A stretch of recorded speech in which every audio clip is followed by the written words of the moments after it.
નમસ્કાર.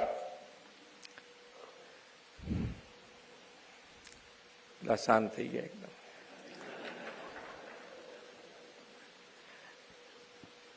કામ કરવાનું હળવાશથી કરવાનું અને હળવાશથી કરીએ. આજે સવારે હાઈકોર્ટનો એક કાર્યક્રમ હતો તો કે મગજ સ્વસ્થ હોય તો બધું સ્વસ્થ ચાલે એમ. એટલે મગજ સ્વસ્થ હોય તો આપણે તો સ્વસ્થ સારું રહે જ, પણ આપણું મગજ સ્વસ્થ હોય તો સામેવાળાનું સ્વાસ્થ્ય સારું રહે.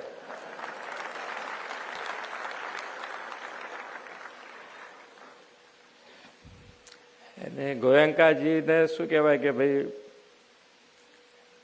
આમ એમના શબ્દો રોજ ના સંભળાય, નહીં તો આપણને રોગ થાય.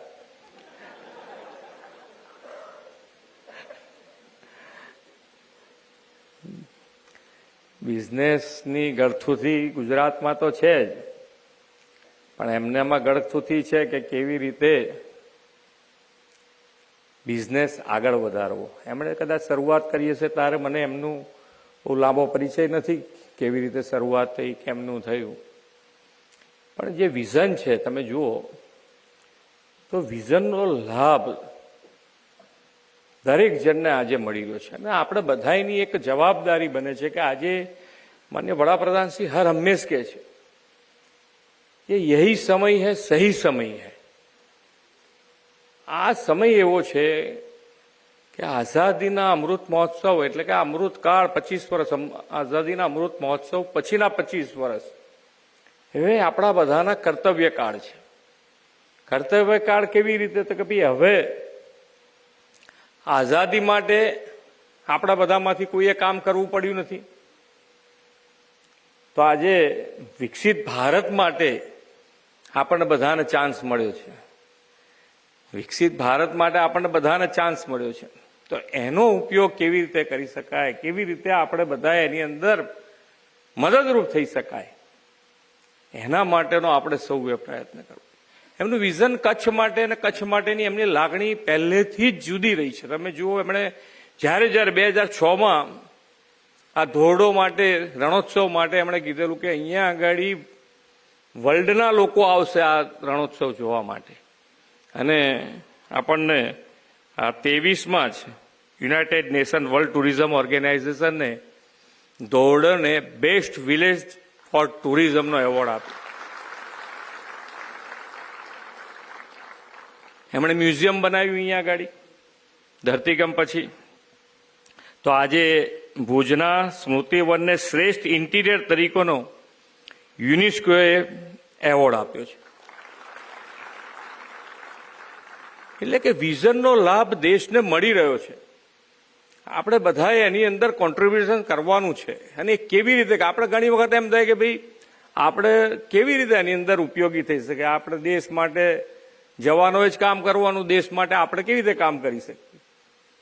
પણ અહીંયા આગળ હું આવતો ત્યારે અહીંયા એમણે ઇન્ડસ્ટ્રીઝ અંદર બતાડતા હતા મને, તો અંદર લખેલું કે ભાઈ જ્યારે મશીન બંધ હોય ત્યારે સ્ટીમ અને બંધ કરી દેવું એમ. એટલે તમે ઇલેક્ટ્રિસિટી બચાવો, તમે પાણી બચાવો, તમે પેટ્રોલ બચાવો, તમે પાણી બચાવોથી માંડીને તમે એક ઝાડ ઉગાડો, એક પેડ માં કે નામ, તો એક ઝાડ તમે ઉગાડો તો પણ દેશ માટે તમે કંઈક કરી રહ્યા છો એવો તમને અહેસાસ. માન્ય નરેન્દ્રભાઈએ દરેક વસ્તુ, તમને ઘણી વખતે આપણને એમ થાય કે આપણે પોતે લખીને, કાગળમાં ઘણાને લખવાની ટેવ હોય છે કે મારે આજે આટલા કામ કરવાના છે, અને લખીને ગયા પછી એકાદ કામ ભૂલી ગયા, હાજે આવે એટલે કે યાર આ તો રહી ગયો. તમે જુઓ, નરેન્દ્રભાઈએ દરેક સેક્ટરમાં પૂરતું ધ્યાન આપ્યું છે. અને આજે વર્લ્ડમાં આપણે કોઈ વસ્તુ એવી નથી કે જેમાં આપણને કોઈ એમ કહી શકે કે આપણે વર્લ્ડથી પાછળ છીએ. એ લેવલ ઉપર આજે દેશને લાવી. અને નાની કેવી વસ્તુઓ ધ્યાન રાખી. તમે જો સ્વચ્છતા જુઓ, પાણી જુઓ, તમે નાની વસ્તુનું પણ એટલું ધ્યાન રાખ્યું છે. ગ્રીન એનર્જીમાં પણ એટલું કામ થયું છે. ચિપ્સ માટે કેટલા બધા વખત ભારત દેશના દરેક વડાપ્રધાનોએ પ્રયત્ન કર્યો હશે કે ભાઈ એ ઇન્ડસ્ટ્રીઝ આપણા ત્યાં આવે. સેમિકન્ડક્ટર માટે દરેક વડાપ્રધાને પ્રયત્ન કર્યો કે એ ઇન્ડસ્ટ્રીઝ આપણા ભારત દેશમાં આવે. પણ સક્સેસ કોને મળ્યું? માન્ય નરેન્દ્રભાઈ. અને આપણા બધા માટે આનંદની વાત એ છે કે સૌથી પહેલો પ્રોજેક્ટ આપણા ત્યાં શરૂ થઈ રહ્યો છે, ગુજરાતમાં શરૂ થઈ રહ્યો છે. એટલે આપણે ગુજરાત અને ગુજરાત તરીકે કેવી રીતે કામ કરવું જોઈએ, કેવી રીતે આગળ વધવું જોઈએ, એના માટે આજે તો અમારે બધાને ઘણા બધા કાર્યક્રમો એકની પાછળ એક, એમાં સવારથી લેટ થઈએ એટલે સાંજ સુધીમાં. પણ જ્યારે ફરીથી પાછા ક્યારેક આવીશું ત્યારે વાત કરીશું. પણ કચ્છનું ભવિષ્ય મેં 2-3 વખત કીધું છે કે ગુજરાતમાં જો રાઇઝિંગ ક્યાંય હોય તો એ કચ્છ છે. હવે એટલું સમજો, કારણ કે આખો દેશ ગ્રીન ગ્રીન ગ્રીન પાછળ પડ્યો છે, તો બધું ગ્રીન તો અહીંયા જ છે.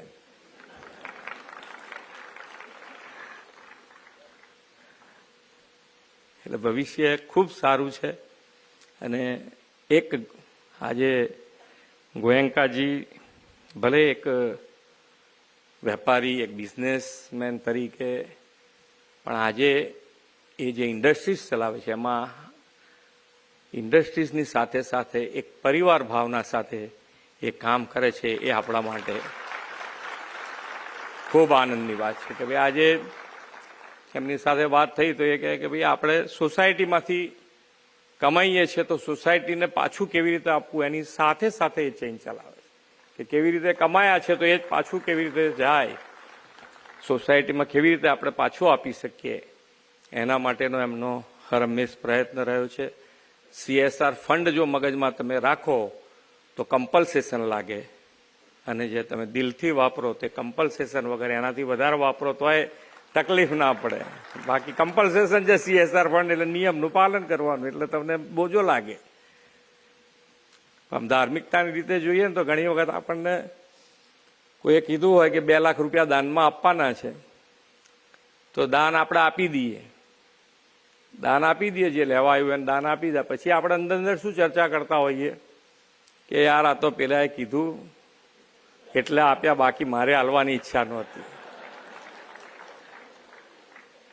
તો એનું ધાર્મિકતાની રીતે એનું ફળ 0 મળે. તો 2 લાખ રૂપિયા તો ગયા, સાથે સાથે તમને એનું જે ફળ મળવાનું હતું એ 0 મળે. એટલે આટલામાં વિચારી લેજો. હવે આપણે બધા આગળ બધા ઇન્ડસ્ટ્રીયાલિસ્ટો બધા બેઠા છે, એટલે જે વાપરો એ ચિંતા કર્યા વગર વાપરજો સારી રીતે. વિકસિત ભારત માટે આપણે સૌ સાથે મળીને આગળ વધીએ એ જ અભ્યર્થના. ભારત માતા કી જય. વંદે માતરમ. જય જય ગરવી.